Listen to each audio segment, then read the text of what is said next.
Hi అండి. అందరూ ఎలా ఉన్నారు? బాగున్నారా? నేను కూడా చాలా చాలా బాగున్నాను. మీరు కూడా బాగుండాలనే కోరుకుంటున్నా. అయితే ఈరోజు వీడియో వచ్చేసి ఉసిరికాయ పచ్చడి అయితే చేస్తున్నానండి. ఎప్పుడో చేయాల్సిందే నేను ఉసిరికాయ పచ్చడి. కానీ కుదరలేదండి. కాయలు కూడా తెచ్చి ఉంచాను. కానీ పిల్లలు తింటున్నారని చెప్పి నేనైతే పచ్చడి కూడా చేయలేదు. కొన్ని కాయలు మాత్రమే ఉన్నాయి. వాటితో చేయడానికి కుదరదు. ఇంకా అందుకని చెప్పి ఇప్పుడు మార్నింగ్ అయితే ఉసిరికాయలు తీసుకొచ్చారు. ఈ చెట్టు కాయలండి. ఈ చెట్టు నుంచి తెంపిన కాయలు. పొద్దున మా వారు డ్యూటీ దగ్గర అయితే ఈ చెట్టు ఉందంట. ఇంక అందుకని చెప్పి కోసుకొని తీసుకొచ్చారు. ఇదిగోండి చూసారు కదా! బాగున్నాయి గుత్తులు గుత్తులుగా. ఫ్రెష్‌గా పొద్దున్నే కోసుకొని తీసుకొచ్చారండి. ఇంక వీటినైతే ఇప్పుడు నీట్‌గా కడిగేసి తడి లేకుండా ఆరబెట్టాలి.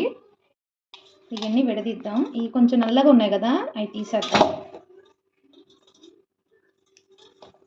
ఇదిగోండి ఎర్రగున్నాయి. అవి తీసేద్దాము. కొన్ని ఎక్కువగానే ఉన్నాయి. కానీ మంచివి మాత్రం వదిలేసి మచ్చలు ఎక్కువ ఉన్నాయి వాటిని తీసేద్దాం.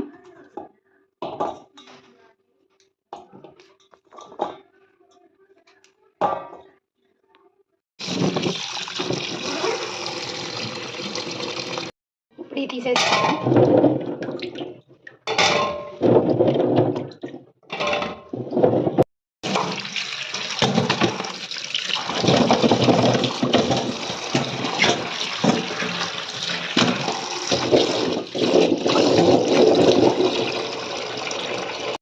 ఇంక ఇప్పుడు ఉసిరికాయలు నీట్‌గా కడిగేసాం కదండీ! ఈ కాయల్ని మనం ఫ్యాన్ కింద ఆరబెట్టాలి. ఎందుకంటే దీన్ని మనం ఇప్పుడు నూనెలో ఫ్రై చేసుకోవాలి అందుకు.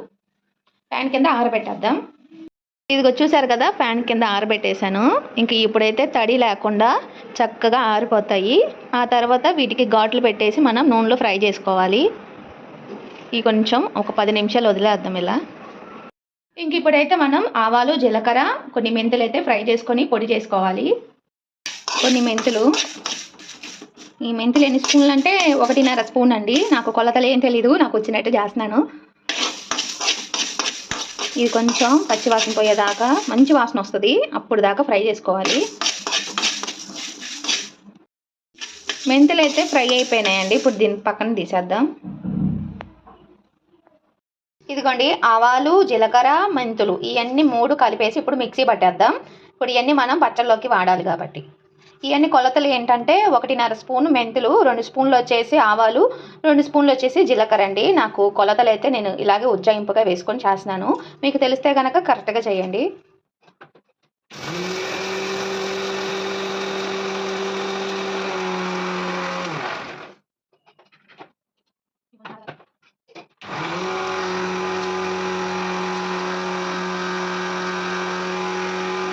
ఇదిగోండి పొడి అయితే పట్టేసుకున్నాం. ఇప్పుడు మనం అయితే ఉసిరికాయలకి ఘాట్లు పెట్టేద్దాం.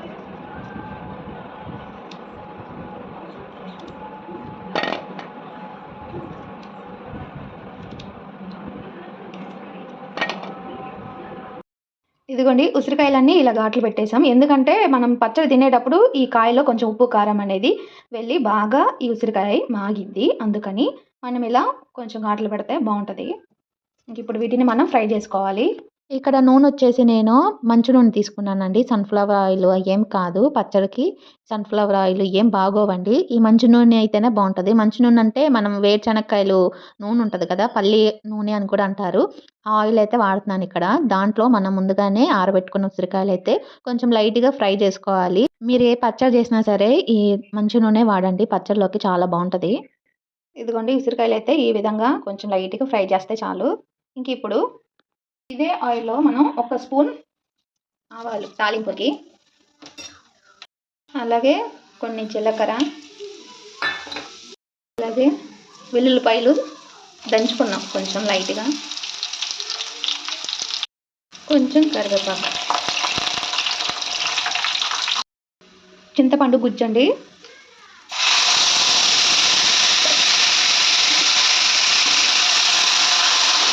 ఇంకా ఈ నూనె అనేది కొంచెం చల్లబడిన తర్వాత మనం ఉసిరికాయలు కలుపుకోవాలండి. ఇంక ఇప్పుడు దీంట్లో నేను సగానికి కల్లుప్పు అయితే తీసుకున్నాను మిక్సీ పట్టడానికి. ఇలా వేస్తే ఎక్కువ కరగదని చెప్పి మిక్సీ అయితే వేస్తున్నానండి. కల్లుప్పు అయితే మిక్సీ పట్టేసుకున్నాం. ఇది కొంచెం సాల్ట్ లాగా అయిపోయింది కదా! ఇప్పుడు పచ్చడి అయితే ఈ ప్లాస్టిక్ డబ్బాలో అయితే కలుపుకుందాం.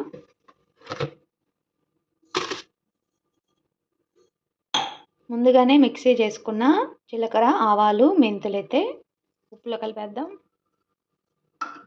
ఇంక ఇప్పుడు కారం అయితే సాల్ట్‌కి కొంచెం ఎక్కువగానే వేస్తున్నాను. వెల్లుల్లిపాయలు. ఇది బాగా కలిపేద్దాం. చూసారు కదా కలిసిపోయినాయి. ఇప్పుడు దీంట్లో మనం ముందుగానే ఫ్రై చేసుకున్న ఉసిరికాయలు కూడా వేసేసుకుందాం.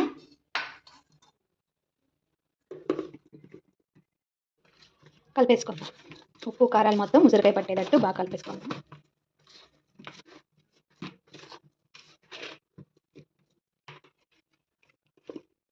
ఉప్పు కారాలన్నీ పట్టేసుకుందాం.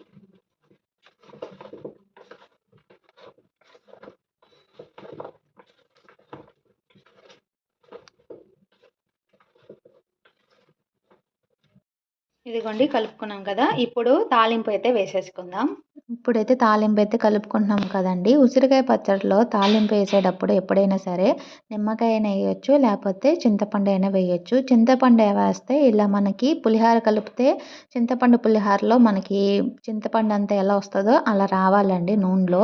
ఇంకా ఇప్పుడైతే నూనె, తాలింపు అవన్నీ కలిపేసాము కదా పచ్చడిలో. ఇది ఒక 3 డేస్ ఆగిన తర్వాత మాగబెట్టాలి. అప్పుడు మనకి ఉప్పు అనేది అలాగే కారము ఎలా ఉందనేది మనకి తెలిసిద్ది. ఇదొచ్చేసి మూడో రోజండి. నేను ఒకసారి కలుపుదాం అని చెప్పి తీసి చూసాను ఎలా ఉందని చెప్పి. కొంచెం నూనె తక్కువగా ఉంది. అలాగే కొంచెం చేదొచ్చింది. ఇంకా నేనేం చేశానంటే కొంచెం ఒక నిమ్మకాయ బాగా పిండేసి తర్వాత నూనె బాగా కాగబెట్టి చల్లారిన తర్వాత నూనె కూడా కలుపుకున్నానండి. ఇంకా నాకైతే ఇదే ఫస్ట్ టైం అని చెప్పి అన్నాను కదా! కొంచెం కొంచెం పచ్చడి అయితే ట్రై చేస్తున్నానండి ఎలా వచ్చిద్దని. ఇదొచ్చేసి ఒక కేజీన్నర అలా ఉంది పచ్చడి. అసలు స్మెల్ అయితే ఎంత బాగొస్తుందంటే ఉసిరికాయ పచ్చడి అసలు నిజంగా చాలా కమ్మటి వాసన అయితే వస్తుందండి. ఇప్పుడైతే ఇది మూత పెట్టేసి నూనె కలిపాం కదా! ఇంకొక రోజు మాగబెట్టిన తర్వాత రెండో రోజు ఎలా ఉందనేది మీకు చూపిస్తాను. ఇదిగోండి ఇప్పుడైతే మూత పెట్టేశాను. ఈ పచ్చడి వచ్చేసి రెండో రోజండి. నూనె కలిపాను కదా! ఆ రోజు ఆగిన తర్వాత రెండో రోజైతే అన్నంలో కలుపుకొని టేస్ట్ ఎలా ఉందనేది చెప్తానండి. ఇప్పుడు జ్యూసీగా కలర్‌ఫుల్‌గా ఉంది కదా! మరి టేస్ట్ కూడా ఎలా ఉందనేది ఇప్పుడు చూద్దాం. ఉసిరికాయ అయితే నేను ఘాట్లు పెట్టా కదండీ! చూసారు కదా! ఆ ఘాట్లో నుంచి ఉప్పు, కారం ఎలా పట్టిందో. టేస్ట్ అయితే సూపర్ ఉంది. నిజంగా నాకైతే చాలా బాగా నచ్చిందండి. మీరు కూడా ఖచ్చితంగా ట్రై చేయండి. అసలు ఇంత బాగా వచ్చిద్దని నేను అస్సలు అనుకోలేదు. ఈ పచ్చడి నాకే కాదండి మా ఇంట్లో మా వారికి కూడా చాలా బాగా నచ్చింది. రోజు ఈ పచ్చడి అన్నంలో ఫస్ట్ కర్రీ ముందు ఈ పచ్చడి వేసుకొని కలుపుకొని తింటున్నారు. చాలా బాగుందని చెప్పి అన్నారండి. అలాగే ఈ వీడియో మీకు నచ్చినట్టయితే లైక్ చేసి, షేర్ చేసి, సబ్స్క్రైబ్ చేయండి. అలాగే నెక్స్ట్ మరొక మంచి వీడియోతో మీ ముందుకు వస్తానండి. బాయ్.